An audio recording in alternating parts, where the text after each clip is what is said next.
sibuk mengurus upacara musik studio lah ya. Iya. Karena kita ini kan puji Tuhan, alhamdulillah sampai besok tanggal 28 itu kita membuka cabang ke 96. Wah, luar biasa, tepuk tangan. 96 cabang Purwacaraka Musik Studio tempat yang ada di seluruh Indonesia. Saingan kita cuma McD. Wah, betul sekali. Boleh tahu 96 ini di kota mana, Pak? Waduh, nggak hafal dong kalau harus kota. Ya. Yang baru di mana nih, Pak? Yang terbaru 95 itu ada di Lampung. Lampung. 96 itu Jakarta Teluk Gong. Wah, 97 itu Jambi 2 on progress. Semakin 98 itu Cianjur. sudah ada ya, Pak ya. On progress. 99 on plan. Sungai Liat Bangka yang kedua. Bangka yang kedua. Cabang ke-100 sudah di plan di Bandung supaya cabang pertama di Bandung dan cabang ke-100 di Bandung. Bandung. Jadi cabang pertama di Bandung, cabang ke-100 di Bandung juga. Boleh kasih tepuk tangan dong. Ternyata Purwacaraka ini makin melesat ya, Pak ya. Nah, setelah itu rencana Bapak untuk acara Purwacaraka Musik Studio Pusat tahun ini rencananya akan menyelenggarakan acara apa, Pak? Iya, jadi sepanjang tahun ini termasuk yang sudah kita lakukan sejak Januari ya. Kita tahun lalu itu membuat festival piano klasik, festival piano klasik yang finalnya dilakukan awal tahun ini di Januari. Lalu kita melakukan pagelaran Purwacaraka Youth Orchestra sebagai proyek CSR.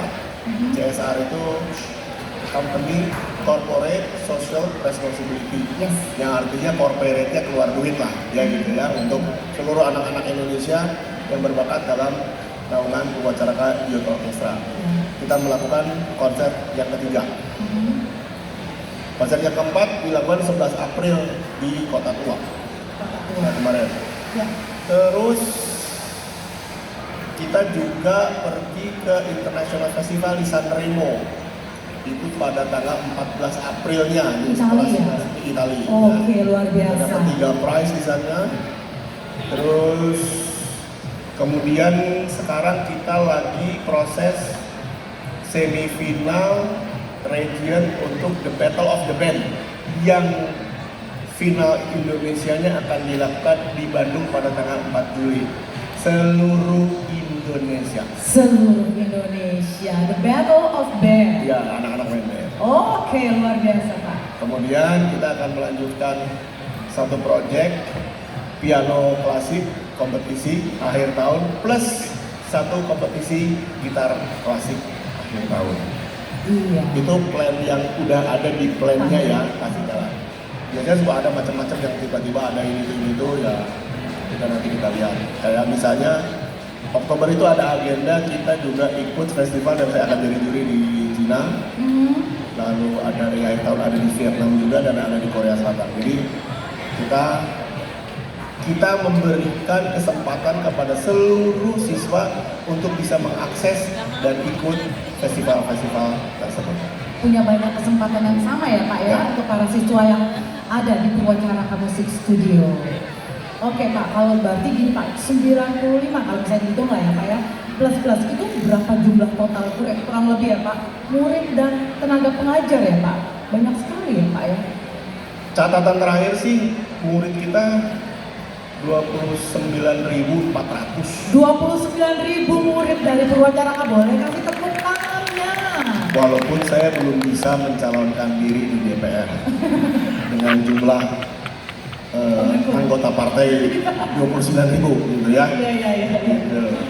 Jumlah guru yang terdaftar aktif 1.600. 1.600 pengajar. Jadi saya tidak perlu menggunakan janji-janji akan menciptakan lapangan kerja sekian juta. Enggak, saya nggak pernah janji itu. Tapi real saya kasih ada 1.600 tenaga pengajar musik yang ikut hidup bersama Purwacaraka. Gitu. Mantap, kasih tepuk tangan ya, nggak perlu janji-janji manis. Tapi Bapak Purwacaraka sudah merealisasikannya ya, Pak ya. Luar biasa. Dan Pak Purwacaraka boleh minta pesan-pesan untuk orang tua dan para siswa yang ikut hadir untuk yang sudah tadi ternyata Pak, saya juga baru tahu ya bahwa Purwacaraka itu yang daftar tuh nggak hanya anak-anak saja. Tadi penampilannya ada usia 60 tahun ya. Ya, jadi kita tuh sebenarnya gini. Gimana Pak? Kita suka perhatikan kalau ibu-ibu, terutama ya ibu-ibu nih, itu kan nganter anaknya les. Di luar tuh kegiatannya salah satu yang aku perhatikan itu adalah ngegibah. Ya kan? Ya. Ngomongin orang atau IG lagi orang, IG orang sampai apa Raffi Ahmad itu anaknya berapa, istrinya siapa, kasusnya apa, edan pisan pokoknya. Nah, daripada ngegibah gitu maksud aku. Mendingan ikutan les gitu. Jadi sekeluarga tuh di rumah bisa make your family happy with music playing together gitu atuh. Ya gitu maksudnya itu gitu. Nah, tadi kan ibu-ibu buktinya juga menyanyi kan dengan senang hatinya. Ada. Dan bapak-bapak juga sebenarnya mah di dalam hati mah suka ditodong-todong di kantor ya satu jam ini satu jam itu suruh nyanyi gini-gitu. Nggak usah malu Ya atuh kan? Pak ya kan. Memang begitu kan, jadi kalau ada kesempatan mah ikut aja deh. Itu kan bukan on base certification gitu, tapi kita itu menyalurkan bakat supaya nyanyinya lebih benar aja gitu.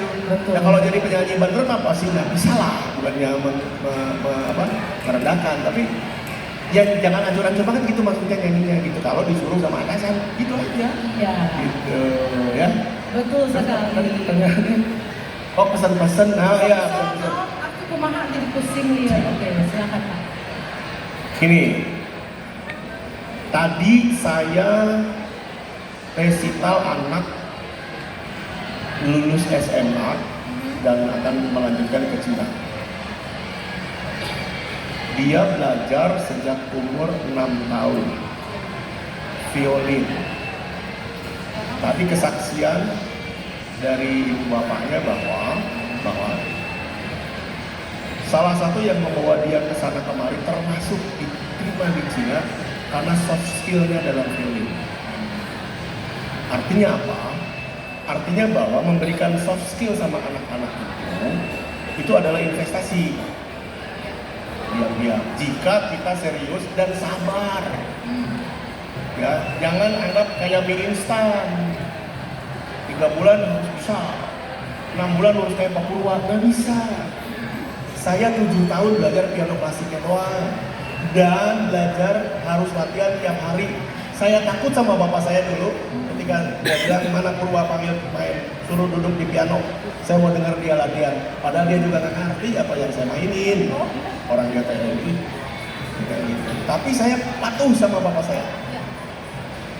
Saya nggak berani nolak, walaupun saya lagi main layangan dulu ya, kan ada layangan. Layangan itu lagi menang-menangnya nih, panggil pulang. Dipanggil bapak, suruh latihan piano. Saya dulu, walaupun sebel. Hasilnya nggak hari itu proses. Makanya hargailah proses. Ibu-ibu kalau bisa kasih anaknya disiplin latihan di rumah. Memang zaman sekarang mah susah, saya ngerti tantangannya banyak. Zaman dulu mah saya TV juga baru harus nunggu jam 6 ya, TVRI. Itu pun semut ya isinya gitu. Sekarang mah kan at any time you want you can turn on your TV, YouTube and so on. Belum lagi games, belum lagi apa dan lainnya, agak susah emang. Tapi percayalah bahwa kemajuan zaman itu juga harus disertai oleh usaha balancing for that kinds of technology. That is apa yang disebut dengan risiko dan konsekuensi kita gitu.